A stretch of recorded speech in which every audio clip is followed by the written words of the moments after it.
Right now, as you watch this video, do you believe you chose to click on it? Or did your brain, shaped by your upbringing, your mood, and 1,000 invisible forces, make that decision before you even realized it? This is not a trick question. It is one of the deepest, most unsettling questions in all of human thought. Does free will actually exist? The answer might completely change how you see yourself, your choices, and your entire life. Free will. Two simple words that philosophers have passionately debated for over 2,000 years. But here is what is new. Science has entered the building. Neuroscientists, physicists, and psychologists are now running experiments that challenge the very idea that you are the true author of your own decisions. And the results are genuinely disturbing. Today, we are going to look at what free will actually means, what philosophers say, what scientists have discovered, and why this debate matters far more than most people ever realize. So let us get into it. What is free will exactly? Before we can argue about whether free will exists, we need to define what we are actually talking about. The most common understanding is this.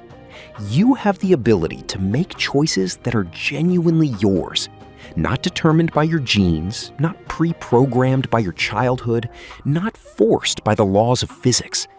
You, as a conscious being, can look at two options and freely choose between them.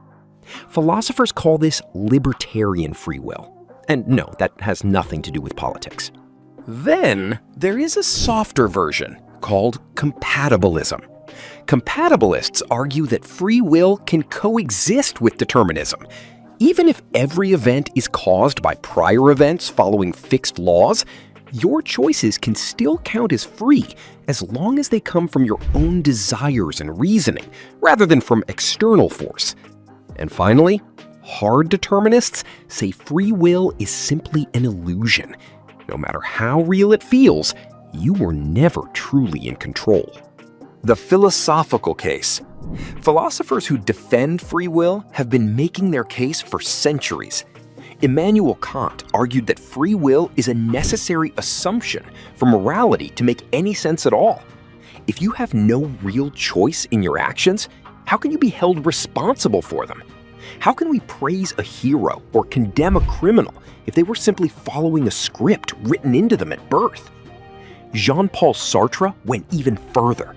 He said humans are condemned to be free. You cannot escape making choices. Even refusing to choose is a choice. The weight of your freedom is unavoidable, and with it comes total responsibility for who you are and what you do. Compatibilists, like Daniel Dennett, argue we are asking the wrong question entirely. Freedom does not mean being magically uncaused. It means being able to reason and act on your own values without someone forcing your hand. By that definition, free will is not only real, but scientifically explainable. The Neuroscience Challenge. Now here comes the part that rattled the world. In 1983, neuroscientist Benjamin Libet ran an experiment that shocked the scientific community. He asked participants to flick their wrist whenever they felt like it and to notice the exact moment they consciously decided to move.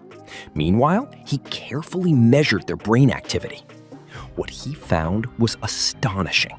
The brain showed electrical activity, what he called the readiness potential, about half a second before participants reported consciously deciding to move. Your brain was already preparing the action before you were even aware of making the decision. If your brain is gearing up for a movement before you consciously choose it, then who is really in charge? The unconscious brain appears to be making decisions, and your conscious mind only learns about them afterward, simply creating the feeling of having chosen. More recent studies using brain scanning technology have shown that scientists can predict which button a person will press up to 10 seconds before the person reports deciding. 10 seconds! That is your conscious self arriving very late to a party your brain already started without you. The physics problem. Physics adds its own discomfort. Classical Newtonian physics suggests a fully deterministic universe. Given the exact position of every particle, a perfect calculator could theoretically predict every future event, including every thought you will ever think. Quantum mechanics introduces randomness at the subatomic level, but randomness is not freedom. If your decisions partly result from random quantum fluctuations in your neurons, that does not mean you are freely choosing. It just means your choices are partly random rather than fully determined. Neither scenario sounds like meaningful free will. The counterarguments. But not everyone accepts that these findings have settled the question. Critics have raised serious objections. The readiness potential might not actually represent a committed decision. Some researchers argue it could be the brain building up background noise or preparing a range of possible actions without committing to one. The conscious mind might still play a real role in selecting or vetoing what gets carried out. Libet himself pointed out something remarkable in his own data. Even after the unconscious readiness potential began, participants could still consciously veto the movement. He called this free won't rather than free will.